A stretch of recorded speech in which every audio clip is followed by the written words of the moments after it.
spiritually progressive and transforming lives. And so it is. Now we have some slides to say thank you. So thank you for Joy Village Lunch to Julia, JL, Monica, Jessica, Hickerson, Willeen, Solomon, Osa, Charles, Fernanda, and Carmen. Thank you. And the events team, Willeen, Rhonda, Jerry, Stacy, Judith, and Patrick. Yay! Thank you, thank you, thank you. We are blessed to have people to thank. So, sacred music is just what we need as we navigate today's personal and collective challenges. We invite you to wrap your soul in the intimate sounds of Cornell Kincknett, his flute, and reset your rhythm and of your heart to Martin McCall's gentle drumming. So come listen to Cornell on the flute and Martin on the drum. You spend an hour and a half in soothing vibes, lifting melodies, and sacred moments created by these two exceptional musicians. This sacred evening is a gift to our CSL Dallas members and is happening Friday, June 6th, starting at 8 p.m. Now, non-members and guests are welcome too. That means your family and friends that are not members, they can come, and for a small love offering. You'll need to RSVP to get in, so please register the number of people that you will be bringing. Find out how to do all of this on our website by going to the special events section and looking under our events tab. Hey, we are thrilled to announce a very special event that's happening on Sunday, June 15th from 1 o'clock to 4 o'clock p.m. It's going to be an afternoon designed to nourish your mind, your body, and your spirit. Renowned trauma recovery expert and author, Agape International licensed practitioner, Esther Nicholson, will be joining us as our special guest speaker and workshop facilitator for the workshop called The Healing Code of Forgiveness, Freedom from Shame and Trauma. If you've never been to see Esther and see one of her workshops, this is a good place to be. If you've ever found yourself overwhelmed by emotional triggers, reacting with anger, fear, or withdrawal, or if you struggle with feelings of unworthiness or shame, or the belief that you're not enough, well, this workshop is for you.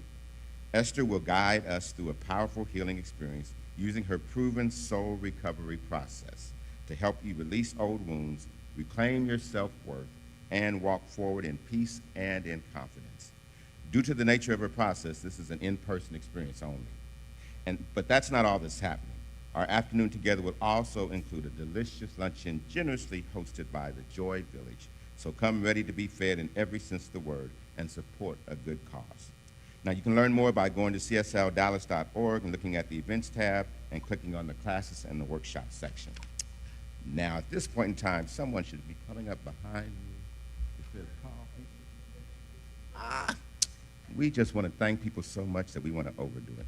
So instead of thanking anybody else, we're going to settle into the morning with our music team of Candy, Cleo, Glenda, Patrick, and Stephanie, along with our CSL Dallas band, Brad Johnson, and it's not Matt, it's Jason back there, guys. Hey, and he's doing a heck of a job.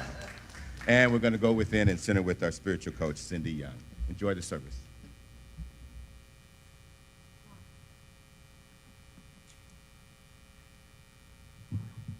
2, 3, 4.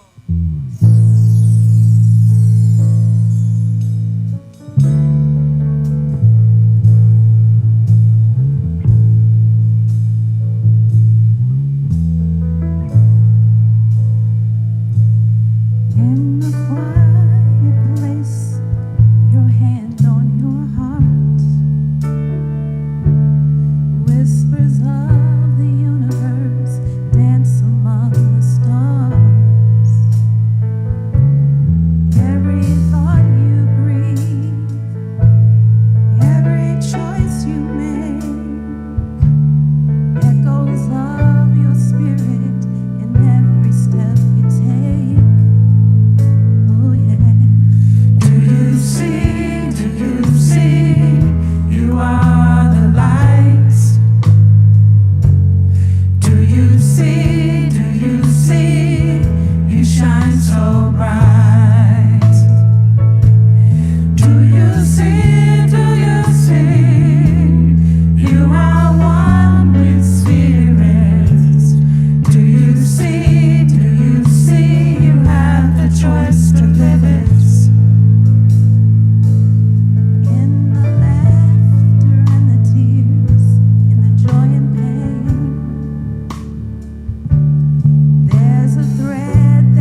within you, where spirit dwells, where that light that you are exists, that place where that light is grown.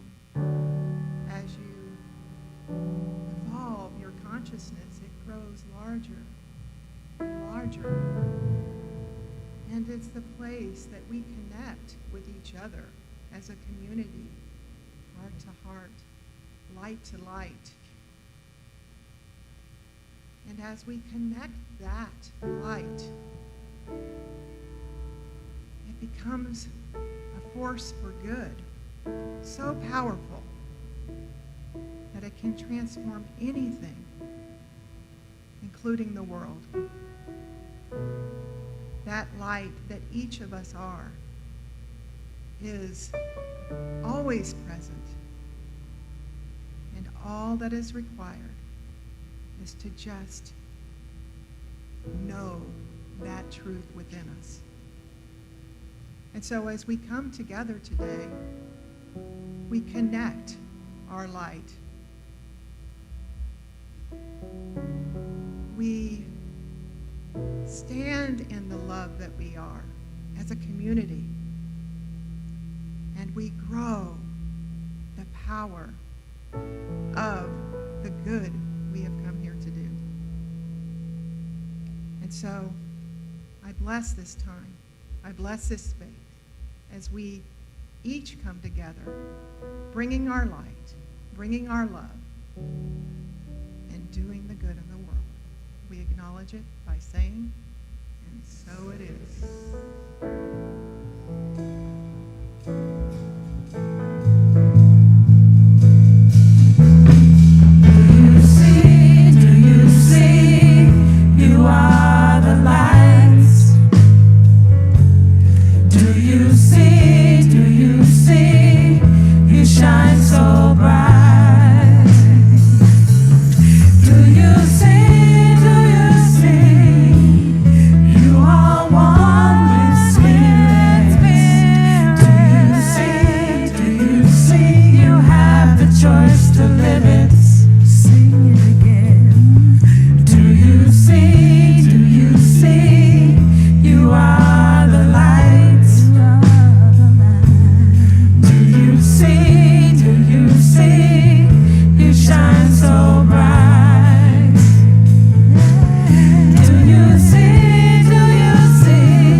morning.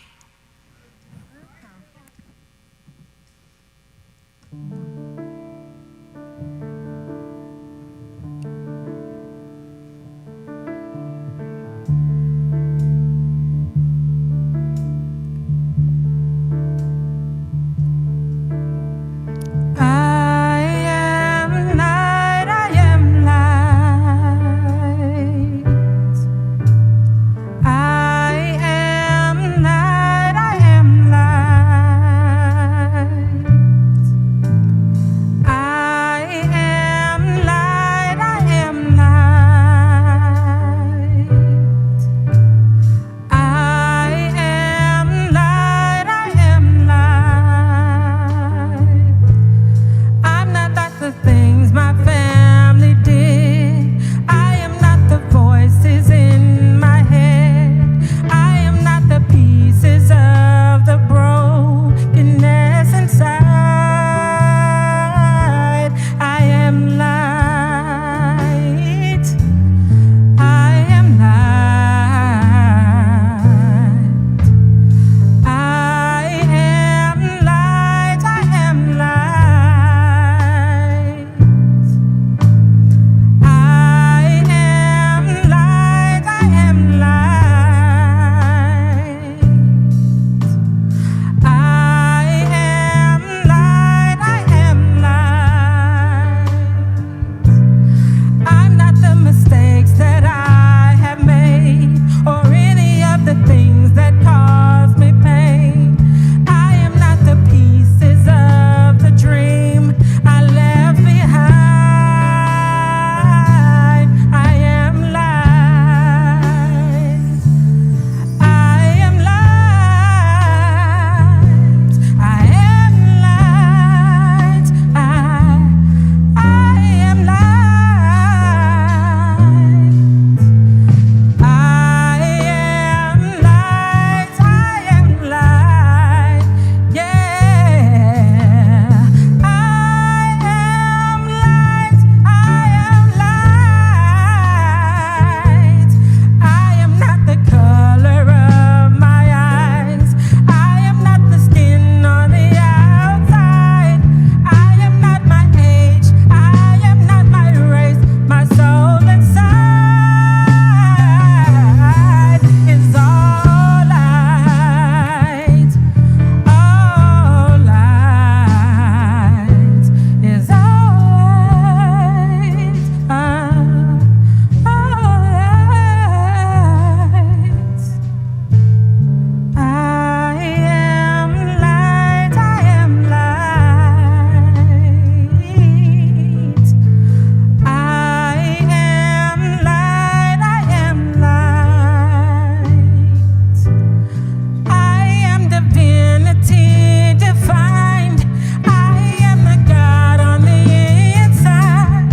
I am a star, a piece of it all. I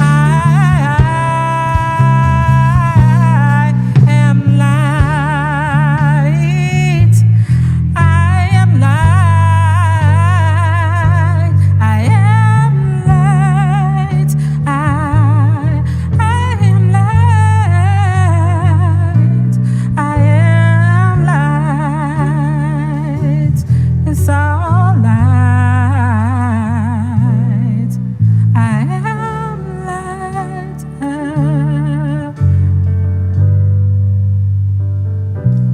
It's all light.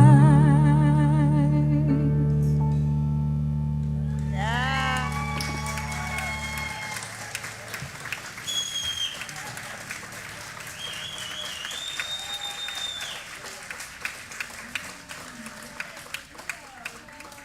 Much to Cleo and our band. Oh, yes, I am light. I am not the darkness within me or my traumas or my stories. I'm not even what I look like, my age, nothing, right? The truth is we are each individualized expressions of love and light, no matter what. That never changes. We can't get away from it, but we can forget. And we can pretend that it's not true. Right? we can, or we've just not had the opportunity to really embrace it. So I feel like it's ringing. It feels like it's ringing. So we need to do something to. Yeah. Thanks, Michael. All right. So we're talking about the magic of transformation, and transformation is a commitment. It's a little bit like your morning breakfast. The chicken contributes. The pig is committed. Okay, I'll wait. Something's a little slow on that one. And we can certainly live our lives, contributing to the good things that are happening in our lives, and to find ways to express more of ourselves and do different things, and all of those sorts of things we can do. We have lots of opportunities to make intentions and commit and decide to, move forward in our life. But there's something about transformation that requires something deeper from us. It requires a deeper commitment. And so that's a little bit of what we're going to explore today. You heard that Cornell and his friend Martin are going to be doing a beautiful sacred music evening here in June. We do hope that you'll come and participate. And years ago, Cornell and I got to do a fabulous program. We did it a number of times all over the city and in different communities with the book Hope for the Butterflies. And if you don't have it, and if you don't have it for your children and grandchildren, but actually for yourself, you might want to check it out. How does one become a butterfly, she asked.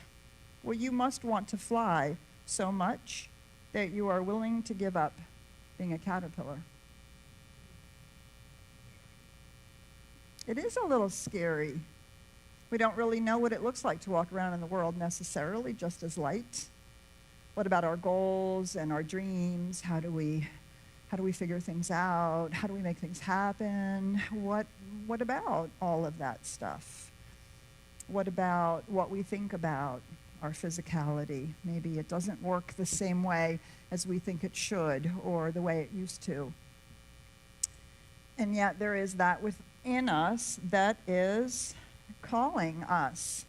It goes on to say we can't just stop being caterpillars, we must become butterflies. But how, he asked? By letting go. Let the old fall away, be still, and trust the process. From Hope for the Flowers by Trina Paulus. There's another way of saying it, right? The flower blooms when it is too painful to stay in the bud. Then that push and swell is too much, and it bursts forth, even though it might be safer and more comfortable in the cocoon, in the bud. Might be safer and more comfortable as a caterpillar. And going into the cocoon or bursting out, it's not like we know what that's going to be like. The caterpillar goes into that cocoon actually not knowing what's going to happen. Simply wraps itself up and goes into the dark. Crazy, right? How many of us would voluntarily do that? I have no idea what's going to happen, but I'm just going to do it. Right? Yeah, we want assurances and certainty. We want to make ourselves safe. And we use our spiritual tools to keep ourselves in the place of ease and grace and feeling comfortable, which would actually be inside the bud, or maybe not even being willing to crawl into that chrysalis. And then, of course, the chrysalis can become so comfortable. We rest in there, nothing gets to us, we're safe, nobody's going to eat us as a little juicy caterpillar. And then, a little bit like birth, right? You sort of have to be pushed out. Sometimes you don't want to go. Kind of have to be pushed out into the next adventure. So I remember having a conversation and learning about the difference between change and transformation. So I thought we would take a look at that here for a moment, right? Change. What are the ways in which we see or engage in change? Well, the fall leaves, right? They change colors and then they drop, but we know next year they're going to be leaves again. They're going to look exactly the same.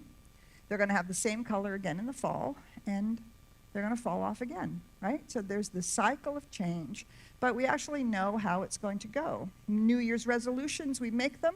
We're going to change ourselves, and I don't know about you, but I actually know how that's going to go.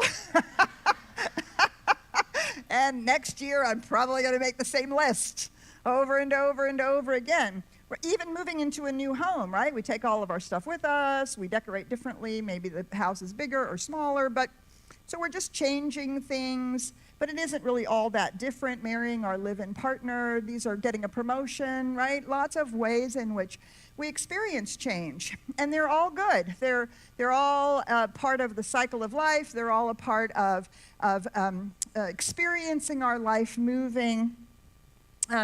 And our change can be based on responding to effects. Something's going on, and so we decide we need to change something. We set an intention, we choose, we decide, and then we do, right?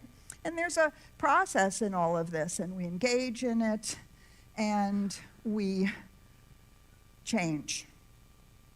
The challenge is you can revert back. Change, you can revert back from. You can stop eating sugar, and then you can have cookies at Christmas. Right? And you can get sober and fall off the wagon.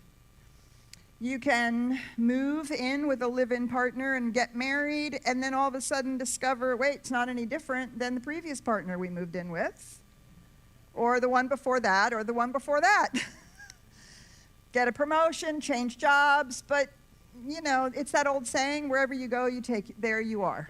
You take yourself with you. Every time. Every single time. Yeah.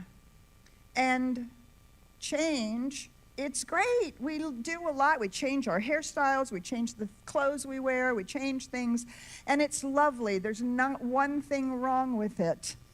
However, there are some things that we really want to change that actually don't stick, and we can revert back. We want to change our identity.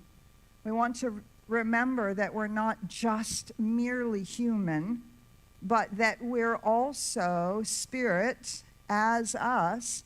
And then crisis hits, and we're right back. We revert back right into our old behaviors, our old fears, our old protections, all those old mechanisms, right? Because change can revert. Ernest Holmes writes this, what we now, oh, I just lost it. Wait a minute. I just lost my PowerPoint. Hold on. Let me get back to where we were. Here we go. It took me all the way back to the beginning, and now I have to see where we are. Okay.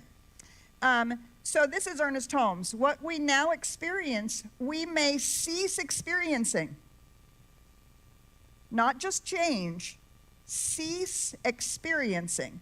If we have the will and the imagination to set our vision in an opposite direction and hold it there. It is the office of the imagination to set the vision. The will should hold it in place until the creative genius of the inner life transforms the image of limitation and transmutes it into liberty under law. And we mean understand, under universal principles, under the law of cause and effect. What we now experience, we may cease experiencing. Do you see? Not just get better, not just change a little bit, not just shift it around a little bit, but cease experiencing it because we can imagine, we can hold the vision of something very different in the opposite direction. Not just running our lives through conventional wisdom, through psychological well-being, through the desire to set goals and make things happen, but in the opposite direction.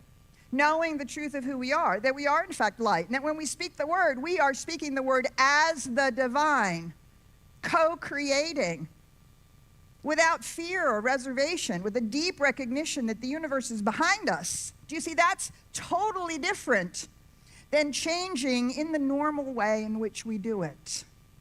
And it transforms and transmutes the experience into, so we cease experiencing it. This is flies in the face of, I remember when I first started in the science of mind, and people would say, well, you know, those false beliefs, it's like an onion. You're going to forever be peeling it back, and you're never going to get to the bottom. But don't worry, it'll get better. No, no. No, no, no, no. No. We don't use our spiritual principles just to have it get better. We use our spiritual principles to cease experiencing it, to cease being run by our traumas, our false beliefs, our negativity, our inability to see the truth, to cease experiencing it because we've moved in the opposite direction, in a different direction, right? So that takes us to transformation. Of course, we talk about the caterpillar and the butterfly, but it's not the only one. The tadpole to the frog, transformation. Moving into something entirely new. For all of us who have kids, you know, having children is not just a change. It transforms life entirely, right? Priorities change, how we live our lives, the decisions we make. It is a complete transformation. Changing careers, not just changing jobs, changing careers, being an accountant, becoming a teacher, being a CEO and deciding to become a singer. Whatever it is, changing careers, do you see? We are transforming the way in which we're engaging in the world, going back to school, ultimately standing in our spiritual identity. Not just to try to bridge the gap, not just to hope that somehow Spirit will commune with us and love us enough that we'll feel it. No, no. To stand, to move from standing over here in our human identity to move over here to stand in our spiritual identity, the light that we are, the unique individualized expression of the love and the light of life that we are, warts and all, quirky, weirdness and all, the individualized way in which Spirit, love, light, consciousness is revealing itself to itself. To stand in that is to transform our identity. And when we do that, you can't, right? You know this. When you start walking that path, you can't ever go back. You can't ever unknow what you know, right? We can forget, but we can't unknow it. And thank God we have people who remind us. In transformation, we become something new. Our being is radically different, right? It's radically different to let go of being a CEO and to become a singer, to let go of being an accountant and become a teacher. It's a radically different way of being in the world. To be single and then get married and have children, radically different. Right? We have to show up completely different than the way in which we showed up before. And moving into transformation, being committed to transformation, means that we're willing to manage disruption and live with discomfort. You see, in change, we don't really have to do that. Yeah, it's, you know, you move into a new house, you don't like to be with your boxes, and it's kind of a pain. You got to pack it all, and you got to unpack it, and you got boxes everywhere, and you're tired. But eventually it's done, it's all set up, it's all lovely. And all of the same things that you had before are around you. So, yeah, right? It's a little change. We use our spiritual tools, we make it a little easier. But transformation will not happen unless we are willing to manage disruption and we are willing to live with discomfort. We did a great job of that last year. Last year, when we transformed ourselves from this giant campus about which we were proud and that we had committed ourselves to a much leaner organization, half of which is online. Totally different experience of how this is moving forward. Managing the disruption, living with the discomfort. Transformation actually requires us to move out of our comfort zone. And I have myself, and have heard other people say, well, I'm going to learn to be comfortable with discomfort. Okay, it's like a bit of an oxymoron, right? When we try to become comfortable with discomfort, what we do is we draw back, right? Because we're going to see, well, how far we can go before we're uncomfortable, and then we just draw back, because that out there, that is way too uncomfortable. But by definition, moving out of our comfort zone, by definition, means it will be uncomfortable, because we are moving out of comfort, right? So rather than trying to make it comfortable, what if we just gritted our teeth, acknowledged that it was going to happen, and go for it anyway? Can you imagine how uncomfortable it is to be a caterpillar? Wrap yourself up and then turn into goo, and then your head pops off? Okay, I cannot imagine that is a particularly comfortable experience. So we become so focused on our comfort that we don't commit to the transformation, right? The transformation means we don't say, well, this is just how I am. This is just how I do it. The transformation means we commit to the discomfort, learning new skills, showing up differently, being different, becoming the light that we already are, and not just perpetuating the way in which we've shown up. And it is disruptive. It's disruptive to us, and it's disruptive to the people around us, right? I'm sure you've experienced it, because you stop playing the game that your family has you in, right? You stop showing up in the places where you were expected to show up, however you've always shown up in the past. And it can be disruptive and uncomfortable, not only for you, but for the people around you. That's the reason why transformation is a commitment. It's not just a choice. It's not just a decision. And it's not just an intention. It is a commitment we make to walking through the transformation. And why is it needed? Because transformation is permanent. The butterfly never goes back to being a caterpillar. The frog never goes back to being a tadpole. When we know the truth of who we are, we can't ever unknow that. And the very soul of our being urges us, pushes us, calls to us to be that more and more, to express the truth of our being, not to be in a box, not to conform, not to just live our life by conventional wisdom or the status quo. We had a fabulous meeting for Joy Village a couple weeks ago, and we're going to have another one, so if you were invited, please come. And we were talking about Joy Village, and it's not growing because we're still using an old model. We need a new model. We need to just do it. We need to transform what we're doing with our kids, because the way it's been done for the last 50 years just doesn't work anymore. And so we were talking about it, and I was throwing out at the end, like, well, what about this, and what about that, and we could do this, and what about, and one of the women, I won't call you out, one of the women said, oh my God, you're asking me to be radical. Wait, isn't that our purpose statement? Right? Yes, asking us to radically think different, be different, try different, grow different. right? Because same old, I don't know if like if you're as aware of it as I am, I'm sure you are, it is not working out there. And it is changing. Everything is changing.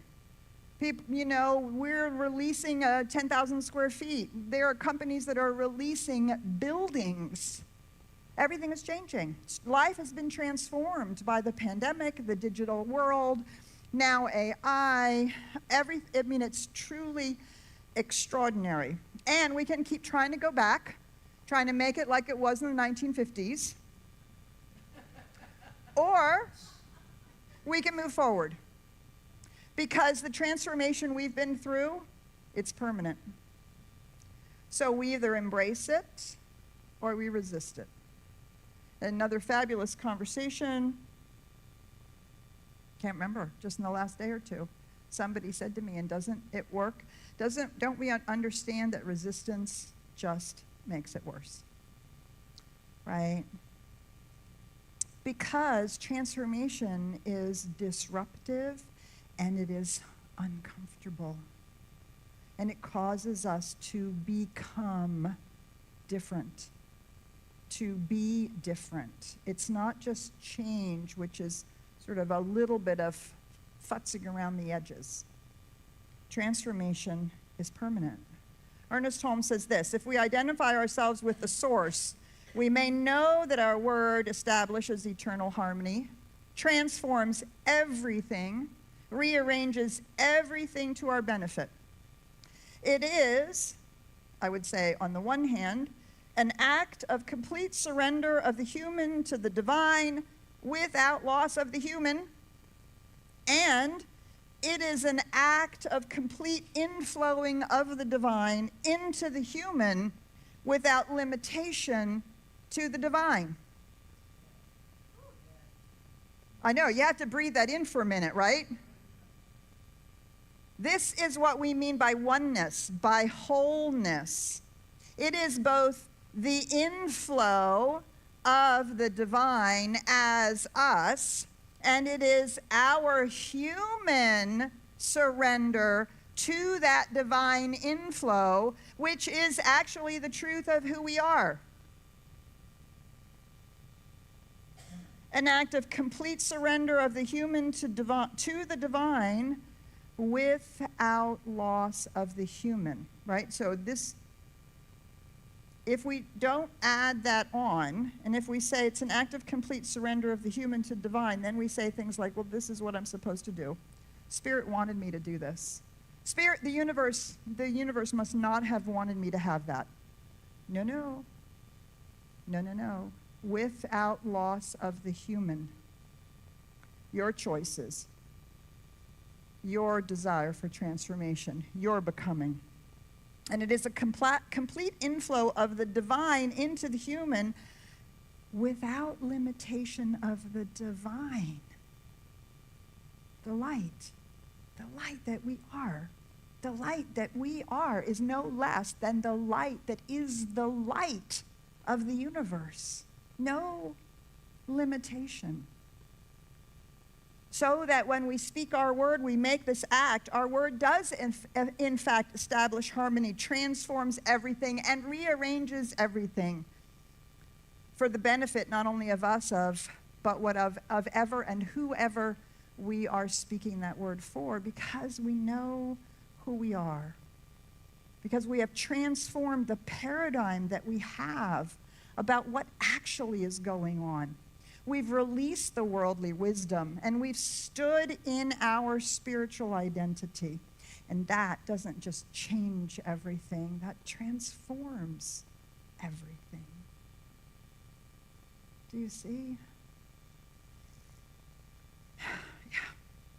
I have so much experience of this in my own life. It was walking into Science of Mind. I was 18 and a half. Drug use. I was smoking pot like cigarettes, okay? And drinking and all of that lovely stuff. And I walked into a back of a Science of Mind community, and I thought, these people are really weird. They hug way too much. And I don't believe it. Why? Because I knew I didn't deserve it. I didn't deserve those hugs, not what I had done over the last 10 years. Oh, no. Mm-mm.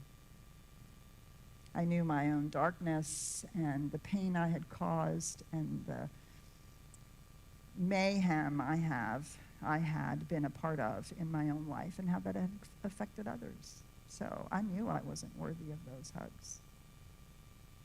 But I stayed to listen. Oh my gosh. Signs of Mind taught me I belong in the universe. Taught me to understand who I really am. And at 19 and a half, when I said, well, I think I'm going to become a minister, I couldn't even look at myself in the mirror. And I thought, are you crazy? What are you doing? But my whole sense of myself had been transformed. Do you see? Not just the change of sobriety, not just the change of learning, but the application of living it, the discomfort of stopping to hide behind my excuses, my stories, my reason for why I had behaved so poorly. Take responsibility, make amends. And the Signs of Mind has in the last 40 years, 45 years, transformed my life. I used to go from partner to partner to partner. They all sort of ended up looking the same, you know that? Mm-hmm. And the boss, you go from job to job to job to job, and the bosses are kind of like, or the coworkers, and all of a sudden, over and over and over, the same story, same story, same story. It is when we transform the way in which we engage, when we become someone different. All of those things change. Being here in this community, practicing all of those things. I've seen my own life transform. I've seen other people's lives transform, right? When I got here in 1993, I was the interim minister, and then we hired for a year, and then we hired a minister, and she stayed the exact same 2.5 years as every minister had stayed for the 15 years prior. We were churning them out, churning them out, churning them out. I was too stupid to know any better. They couldn't get rid of me. There was an attempt, but it was a natural process of the storming of a new community, a new minister, a new coming together, all that natural process, and we grew through it. We managed the disruption, we managed the discomfort, and we grew through it. And then we wrote a new design, a new model, and we had no idea what we were doing, and we grew through it, and we practiced it. And then we learned how to be leaders.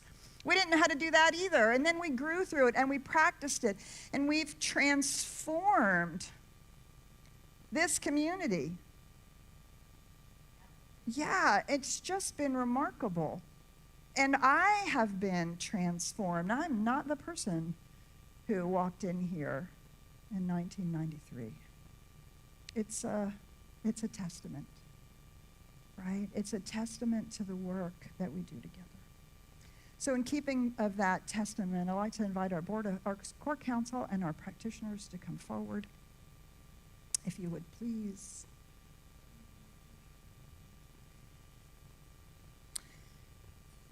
We can have our practitioners, and if you would maybe stay down here, we could have our practitioners down here so that we can all be together. We'll have our core council up here on the platform. There we go, there we go, right.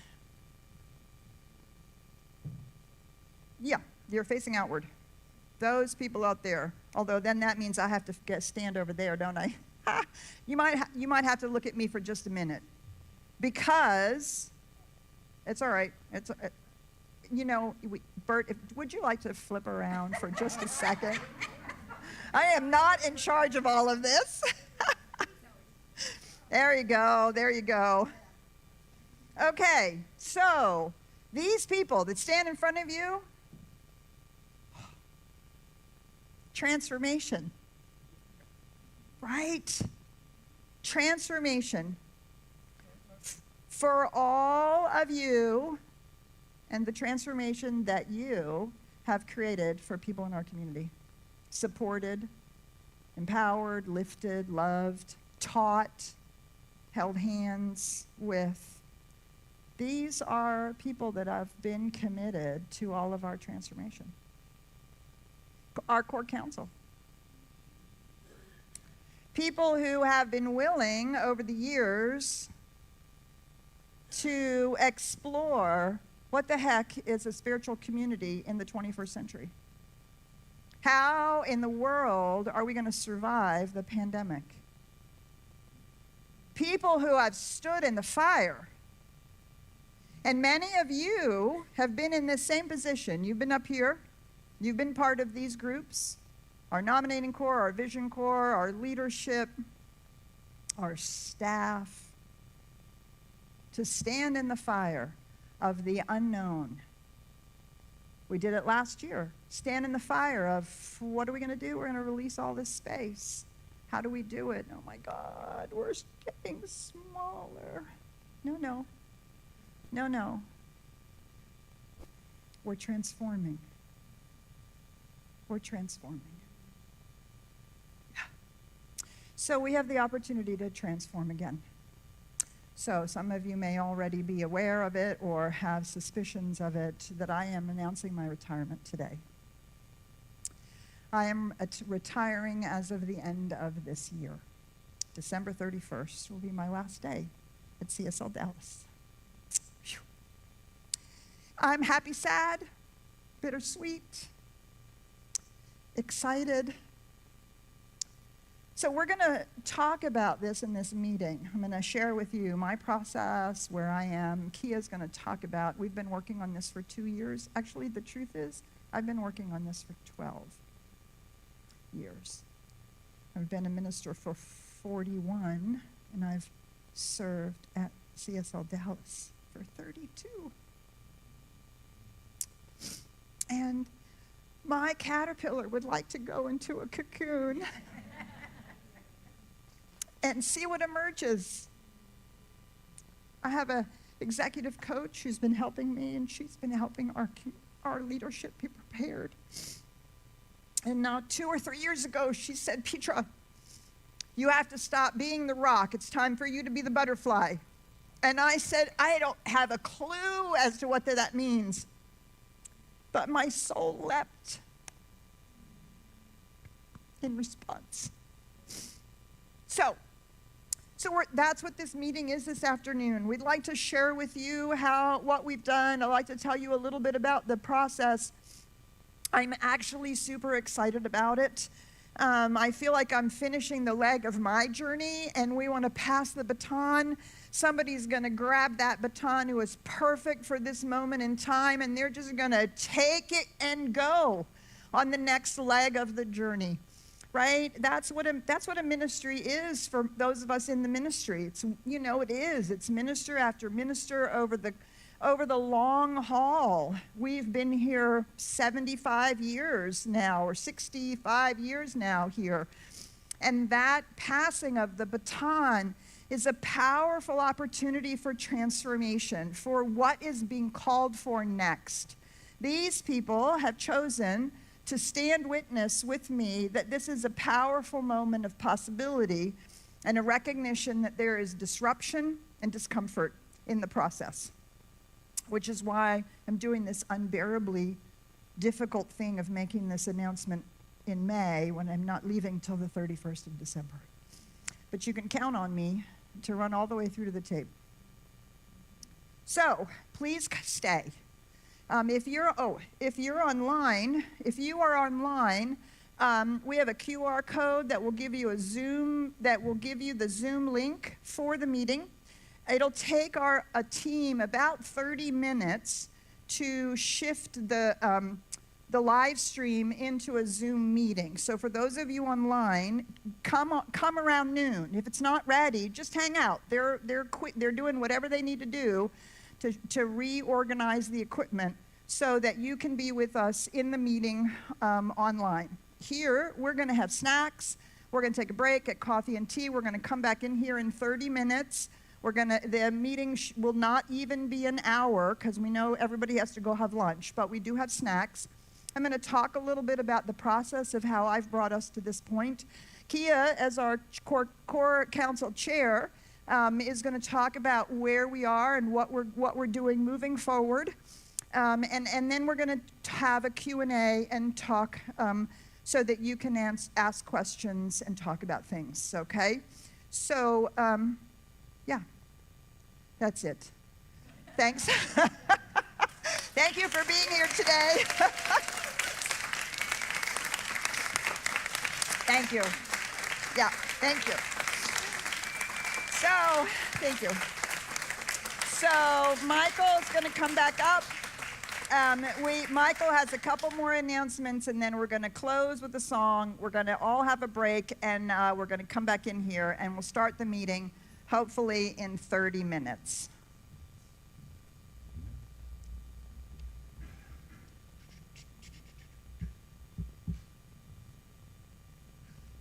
Okay. Yes, I'm up now.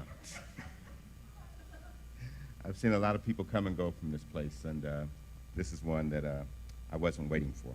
But I wish you all the luck and all the love in the world, Petra. Now's the time for our offering. Please give generously to the work of CSLDallas and be a force for good in the world and in your own life.